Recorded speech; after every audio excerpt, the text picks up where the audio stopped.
Hey everybody, today we're just taking a look at the Azza Opus. For those of you that don't know Azza as a brand, they tend to make some very traditional looking cases and some very kind of out there cases. Like the Pyramid is their case. I'll put a picture of that up. And they had this case that kind of had this gold wing door look. That's also them. And this is pretty much their newest product. Price point is $350, according to their website at least. I think you can buy it on Newegg and Amazon. It comes in about $350. When I got it in, I noticed it had a PCIe 3 and PCIe 4 on the box, and 3 was checked, which leads me to believe there might be a PCIe 4 version down the lane. And if I look in the box, which I'm going to go through first here, this is, I guess, what they mean by PCIe 4. Okay, you get a riser cable in the box. The one I got must be PCIe 3, which at $350 is kind of shitty, yeah? I mean, you shouldn't get PCIe 3 Gen risers anymore at all in a new case, you know, especially one that has a price tag like this, because this is about $400 taxed, right? So you get the Opus. Let's see what else you get. You get one fan filter. We'll kind of figure out where that goes.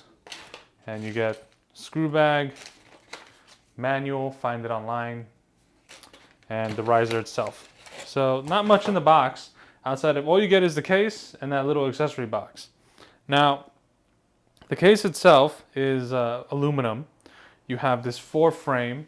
This case can be, if I rotate it, you can see it's kind of just same thing on all sides, right? Except for one side has the USB 3, USB 3, USB-C, power button. Feels pretty sturdy. And an I/O cutout on one side, obviously. Now this case can be used stand up, or you can use it face down on its side, but I don't see any rubber feet, and it didn't include any rubber feet, from what I can tell. Yep, no rubber feet included. So if you're gonna lie it down, you know, then you have to get some rubber feet, I would suggest, unless you want to just, you know, you don't care. But let's just take the glass panels off, right? They just kind of lift up like this. I'll take one, right, and I'll just stack them on the side. I'll rotate the case as I take them off. That's 2. Come over again. 3. And one more. 4. So now we get to the actual insides of the case, and you can see that, you know, I don't, without reading the manual, I'm not too sure how I would get in there. But I can tell you it will fit an ATX board for sure, and possibly an eATX if you run the cables through the bottom or through the top. Okay, that's what it looks like. Let me see if I can bring the camera closer to show you guys. Okay, so here's a better view. I have to figure out how to take these things apart, because I don't think you're going to be able to get in there without taking this apart, obviously. It looks like to me the screws are on the inside here and on the frame, and then the frame should come apart, like including here. It's kind of hard to see on the camera. See if I can zoom that out a bit. But yeah, there are screws everywhere to take it apart, and I'm going to try to get it apart. But nonetheless, ATX, eATX motherboard. eATX can be a stretch because you're going to block all the cable run-throughs over here. You're going to block all of them for sure if you get eATX to fit. The GPU actually comes from this position up. As you can see, the PCIe slots are over here, the rear. And the PSU goes on the bottom, okay? And this kind of just weighs the system down. On the back, I see one hard drive mount here. Never rotate it over. One more hard drive mount over here, or something like that. It looks like you could actually even sticky tape another SSD somewhere, like with 3M double-sided. And there's a 360 radiator bracket. From what it looks like to me, the fans would come over here, right? And then you would have the radiator over here, which looks to me about, I think, you could fit a 60mm that would touch the bracket over here. So I'm thinking no more than 40 for sure. But I also don't see where you would really put custom loop components unless you kind of tap the mount somewhere on the top or hit it somewhere. It's kind of hard to tell like how much space everything will take up without putting something in there. So what I'm going to do is I'm going to put a system in here. I'll put an ATX board in here first, and we'll see if the ATX fits. And at the end, I'll put a whole thing together in here. It might not be a custom loop, given that this case doesn't look like it's very custom loop friendly at all. Although I think, you know, the thing is, you know, they have those radiators where you have the pump and reservoir as part of the radiator, but this doesn't look to be tall enough of a radiator bracket for that to happen. So I don't know, but I'll get something in there. We'll come back. I got the front part off. It actually comes off with 4 screws, 2 on the bottom, 2 on the top. Kind of comes off. It's very sharp on the edges, so be careful. And it kind of has this screwed in but also pressure hold at the same time to keep that in. And then once I got that off, I took off the GPU mounting bracket that kind of just comes on right here, just so I can get the board in. As you can tell, this is a EATX. Of course, I'm gonna try that first. And it looks nice, but I think unless you get really lucky with the lineup, you might have an issue, because this is where my 24 pin is. And there's not enough space to go through this gap right here, unless you come from the top. So if you can use the ATX, but you will have to come from the top. You will not be able to use this grommet. I think you can still do 9-degree SATAs, no problem. So EATX is not out of the question. Either you have one, I don't think there's a single board where the ATX is this high, where you can just pass the wire through, okay? You're gonna have to come from the top, or because there's just not enough, even with custom wires, you don't have enough of a gap there. The second choice is take the frame out, cut it, repaint it. That's always an option. Which, you know what? To be honest, if it was me, I might just do that.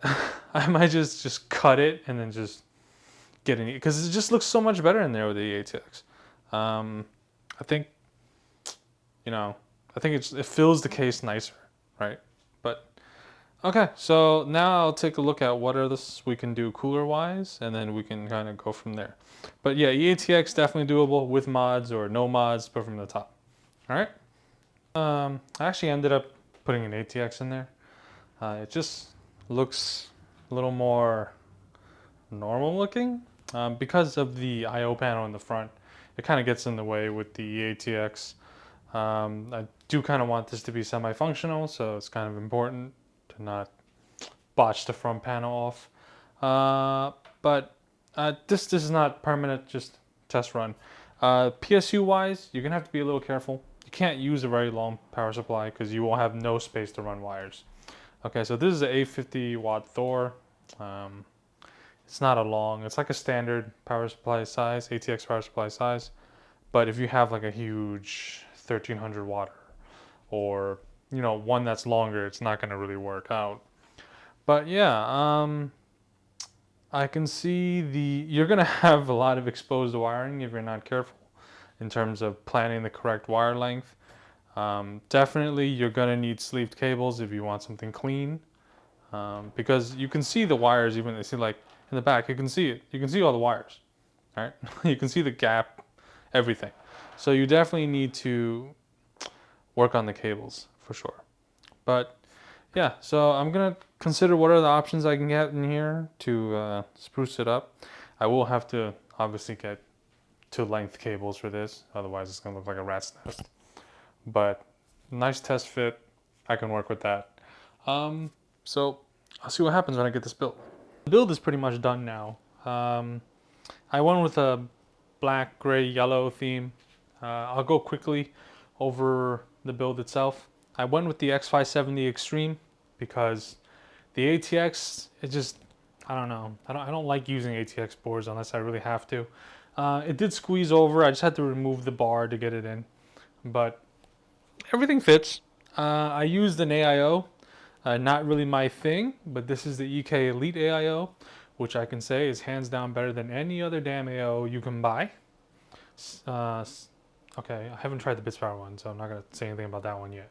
But the build quality on this AIO is miles better than that Corsair garbage, NZXT garbage, rebranded garbage, whatever. Same two AIO companies that make all of them. They all just trash to me. Okay, I've already made so many trashy Corsair AIOs. I can't even count them. In fact, I have one right here that's going to be RMD. See, right here, total trash. It died literally after like a week, and I only use them to boot motherboards. So, and you also don't get all that L-shaped funny USB wire crap that you get with Corsair AIOs. This runs right off a PWM pump header, and then you get another wire for RGB, and that's it. And that's all you really need. So I don't understand why it's so difficult for these AIO companies to get it in line. GPU, I downgraded from a 3090 to a 3080 Ti, I believe this is, or this is a 3080. I don't remember. I have quite a few of them. But yeah, I use the first two slots, so I have more room. If you're using an AIO, which you should in this case, make sure you manage those cables, because it's likely that you don't have much room here for all that AIO cable, and it may push forward like this, and it gives it a bad look. So definitely if you have very stiff AIO tubing that's long, then this case may not work out for you. If you look at the Azza press photo, there's AIO cabling is a little long, and it's actually pushing the GPU forward and slanted. So you got to be careful of that. The cables are cable mod. They are 2 length, kind of. I could have probably did a better job measuring, but I was in a rush. So I have a little more extra down here than I really should. And when we come to the back, I'm going to say that,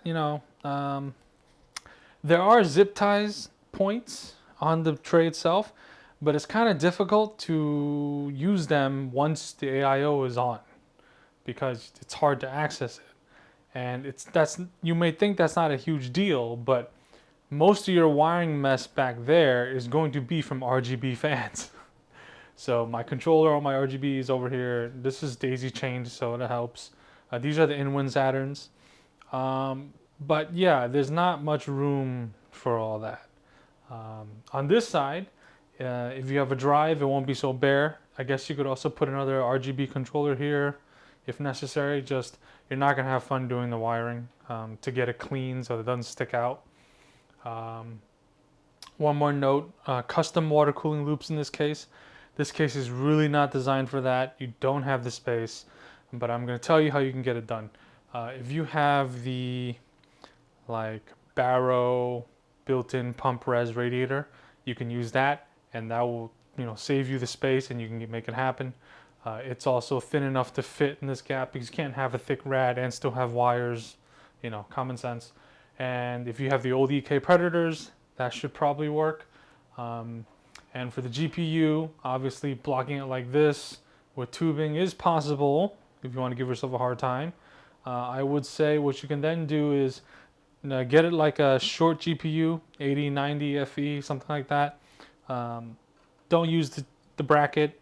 Have one of those kind of holding PCIe brackets like this for the GPU. Mount the GPU vertically, okay? And then if it's short enough to fit in this length, right, which is most, I think even a STRIX block, like a tough block would fit, okay? And then you can slap an FLT down here, like an 80 FLT from EK or a small pump res. It'll fit here, and you can make it happen. It won't look that great either, so I honestly suggest if you want to go the full custom loop, get one of those pump built-in combo reservoirs, radiators, or you can go through the block route, the pump res blocks, but it's going to be kind of tall, and it's going to be kind of hard for you to also get around the memory and all that. So that's why I went with the AIO, just to save myself some headaches. And also I plan to use this build as a test bench for GPUs, even though no new GPUs have come out. The TI is coming out, which is probably going to be the most stupidest GPU alive, given shortages. But I will buy one or two just for the hell of it, and give them a go for the money. And yeah, I mean, this Gen 4 riser, lack of a Gen 4 riser in the box is a real pain in the ass, because I had to use another GPU just to set the BIOS to Gen 3 so this card would work. At $400, like I said in the beginning, that's just not acceptable. It's not acceptable. If you look at the Evolve Shift, the new one that got announced at CES this year, that comes with a Gen 4 riser, and that thing's like $200, right? That's also aluminum, steel, just like this. I mean, I don't know if the cost went to the glass panels here or something, but it's not. It's a nice case, but it's not worth $400. It's about $400 for tax. It's not worth it.